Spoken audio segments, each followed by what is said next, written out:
Hey, it's Paul from How to Network. I wanted to discuss something that I haven't seen a video about anywhere really, and yet I've experienced this or seen this. I've never been sacked, but I've experienced this in every IT job I've had. I've seen somebody being sacked for one or more of the reasons that I'm going to share with you. So I thought, since you've done all the hard work of getting certified, applying for jobs, technical interviews, and then the actual interview for the job, I thought I'd share with you how to avoid getting sacked. If you haven't heard of me, these are some of my books. I've got some more out actually, which I can't fit here, but you can check on Amazon, 101 Labs, or some of the simplified books, CCNA in 60 Days. Used to work at Cisco TAC, teaching IT and consulting since 2002, and I've written the books, started knowing nothing.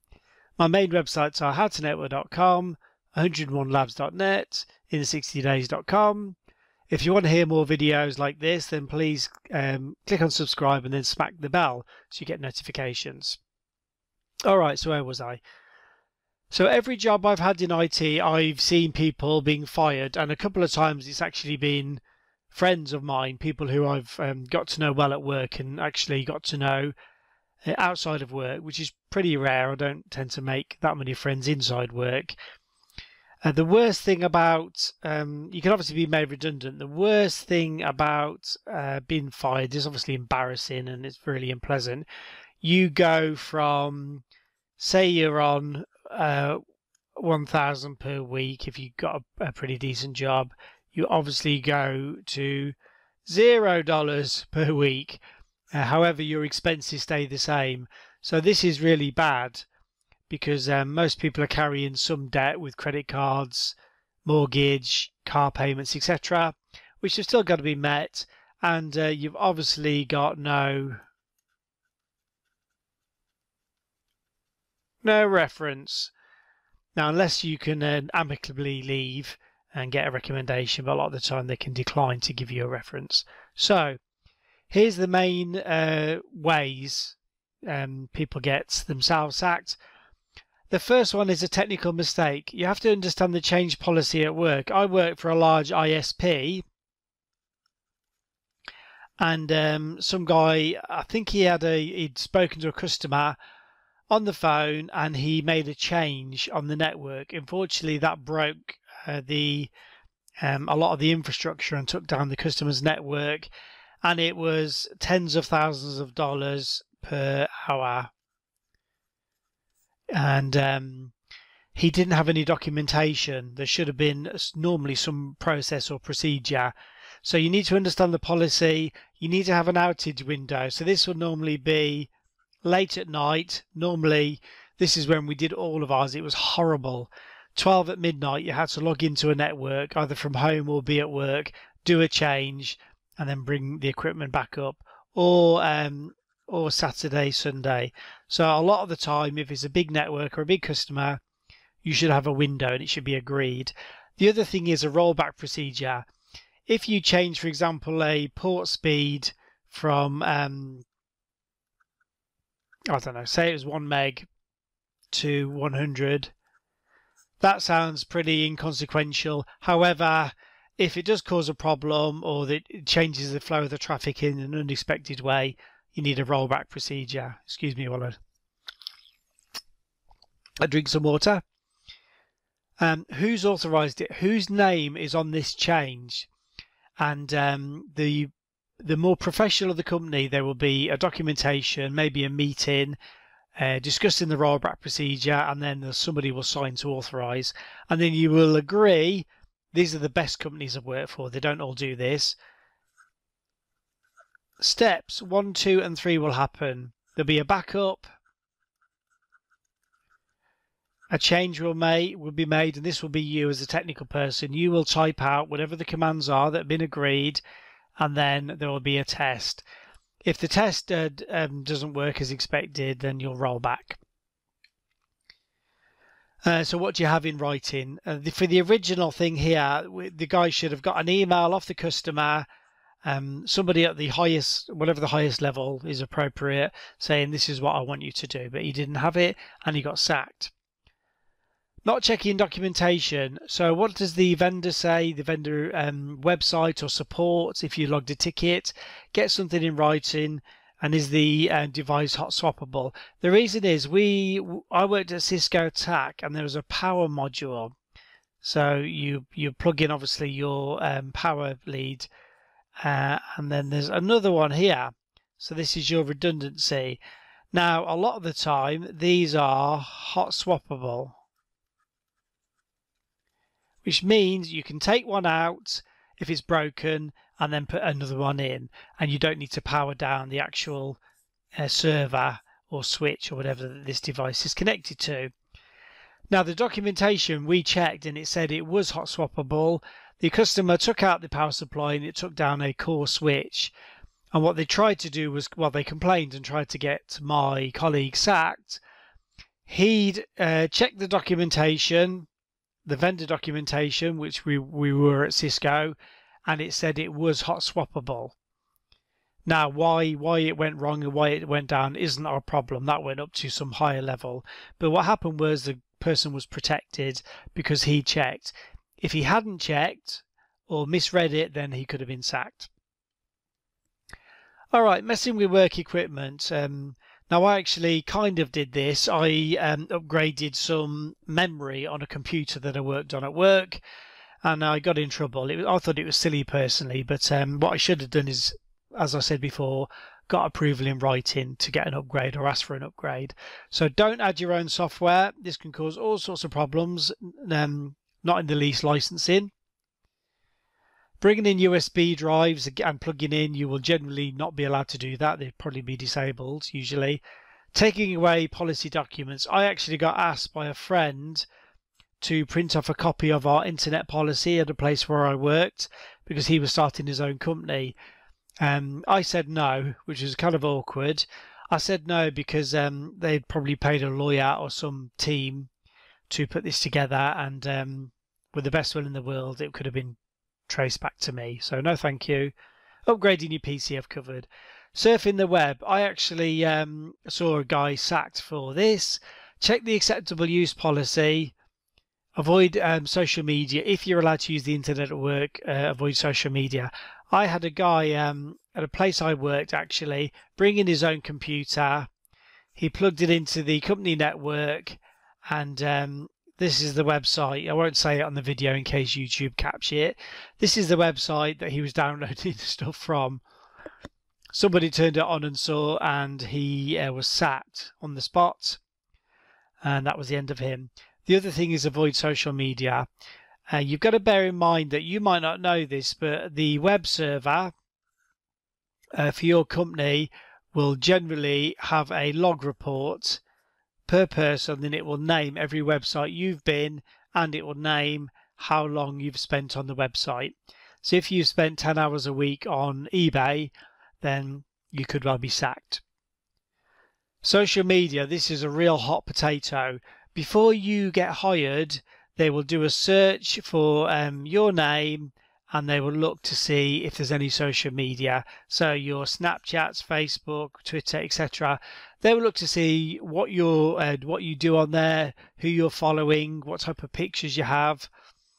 And people are shocked when somebody can show them how much they know about your life, including if you've got pictures of your home where you actually live. It's not too hard with Google Earth to find out where you live from photos. The other thing is, my personal opinion is don't friend work colleagues because they can get you in trouble and report you. Do not discuss work issues or people. There was a guy, a friend of mine, who took a photograph of a colleague sitting at her desk, eating food, and he made a comment about her weight. And he did this. He friended a work colleague who actually knew this other person, and he was called into the office and sacked because he made a disparaging comment about somebody. So just keep off is my opinion, or my advice. Not being personable. Now you can't actually be sacked for not being a outgoing person and sociable. I understand that, but you should at the very least be polite if you're working in an office. You shouldn't force your beliefs or politics on others. This is the worst. Now, whatever you believe, there's obviously, you've got the centre and then you've got left of politics and the right. And then you've got far right and obviously far left. Now, wherever you are in the spectrum, I personally advise you to keep it to yourself, because if you say you're here, somebody over here will be offended. If you say you're over here and your boss is over on the right, then again, they can be offended and just make your life miserable or find some reason to get rid of you. So obviously there's no gun laws, or guns aren't allowed in the UK or Australia. They're allowed in the USA in the Constitution. I don't know anything more than that. But whether or not you believe in them, you shouldn't really be discussing at work. Keep it to yourself. When you have been paid by work, you belong to them in many aspects, and including your personal opinions. If you've had a problem, an argument with your partner, husband, wife, whatever, just don't bring it into work. If you have a bad mood, please don't bring it into work. I used to hate having to work with colleagues who used to come in a bad mood, and it just ruined everyone else's day. Whether or not you're a morning person, it doesn't matter. You've just got to go in, smile, say hello, and then get started with your work. Threatening others. This actually happens. You're not going to get on with everyone. I understand that. When I worked at a internet service provider, there was two guys, for whatever reason, sat opposite each other, did not like each other. One actually stood up and threatened the other one. He did like a gun symbol with his hand. It was really silly, to be honest. However, that was taken as a threat to the other person's life, and he was escorted off site with all of his belongings in a cardboard box. Don't do it. At the very least, be personable, say hello. Obviously, you're not going to get on with everyone, but please don't threaten others. Every workplace has an idiot.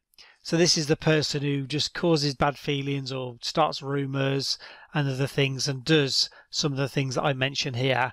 Now, various countries have different employment laws, and it's hard to get rid of problem staff in some countries. So just avoid these people. Avoid joining the clique. Now, I'm not sure if that's spelled correctly or if it even makes sense in some countries. Excuse me. A clique is a group of people who get together and they start excluding other people. And like I said, it's okay to make friends, but most places where I've worked, there's little groups of people to get together, and they have other groups of people that they don't enjoy. They don't like to hang out with, and they're normally negative about. So avoid joining these cliques. If you're having threats or intimidation, or somebody's harassing you at work, document it and speak to a manager and go through the human resources, the HR procedures and policies.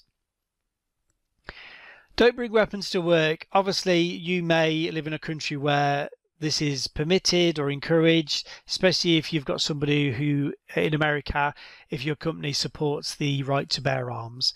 And again, I know it's in the Constitution. I don't know any more than that. In the UK, there was a guy who used to come in to work carrying a knife, which is illegal. Now, the country he came from, I think it was legal, but in the UK it was illegal. So please check and don't do it. It's probably the best answer. Drinking on duty. This used to be a classic. In fact, when I worked in the police, people actually drank on duty. That was in the 1990s. But you can't do it anymore. So even if you, if it's during the week, don't go out drinking during the evening, certainly not to excess, because you will come in and people will smell it on your breath, and all of a sudden you've marked your card. As we say in the UK, your card has been marked. Even if people at work do it, I recommend you don't go drinking during lunchtime. Stick to soft drinks and then drink in your own time. I'm going to come back to this in a minute. Friday early doors. This was a kind of a tradition in the UK where you kind of unofficially finish work at 12 o'clock and everyone would go to the pub. So when I worked on the help desk, you could never get hold of the network team after 12 because they were all in the pub. Probably happens less now, but I'm sure it still happens in some places. The other thing to bear in mind is if you have a couple of beers, you will probably be over the limit for being breathalyzed. And if you lose your car, then the chances are you could probably lose your job because you can't do your job or you can't get to work. So this is quite a funny one, really. This is a social event. This is actually a wedding, and I don't know if it's a stock photograph, but you get the joke. You get the wedding drunk, and you could probably zoom in and see her face. In fact, his face, her face. And everyone's thinking this guy is an utter idiot. He's got his tie round and he's doing some sort of weird dance.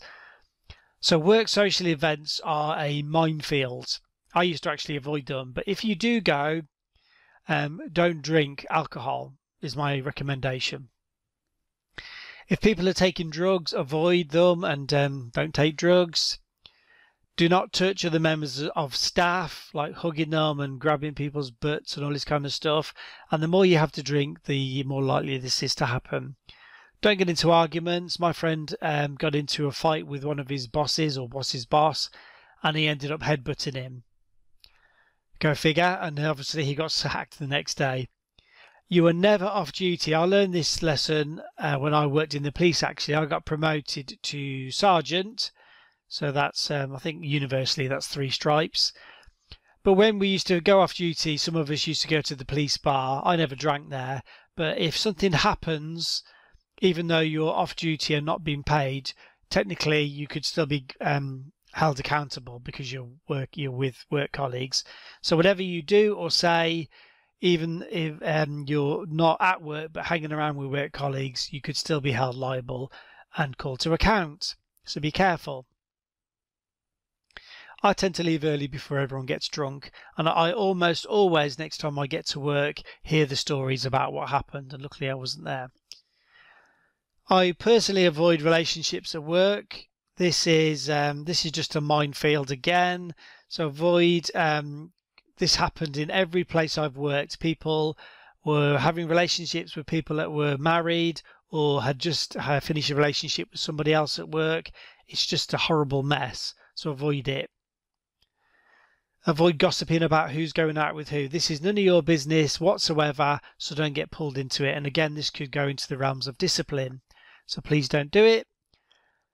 And I think this is the last point. Be prompt. Some countries, for example, Germany and Japan, it's a deeply ingrained part of the culture to be on time, and it's very rude to be late. So get into work slightly early, leave just slightly late. I'm not saying an hour, but just a little bit late. Stick to your designated breaks. So we had, I think it was 60 minutes where I worked. Some people were taking 2-hour breaks, going to the pub. They just didn't seem to care. Make sure that doesn't happen to you. All right, so that's it. I just wanted to quickly show you my main website, howtonetwork.com. Live Cisco racks. Got a ton of training, including career training, which is what this topic's about, your career. I also teach you how to pass your technical interviews and get through your interviews and do well at work. If you want to try it as a 30-day access, you must use this special URL, howtonetwork.com/YouTube. So check around the website and then come to this URL. It's $1 and you get 30 days access. We've got loads of courses which you can see for yourself.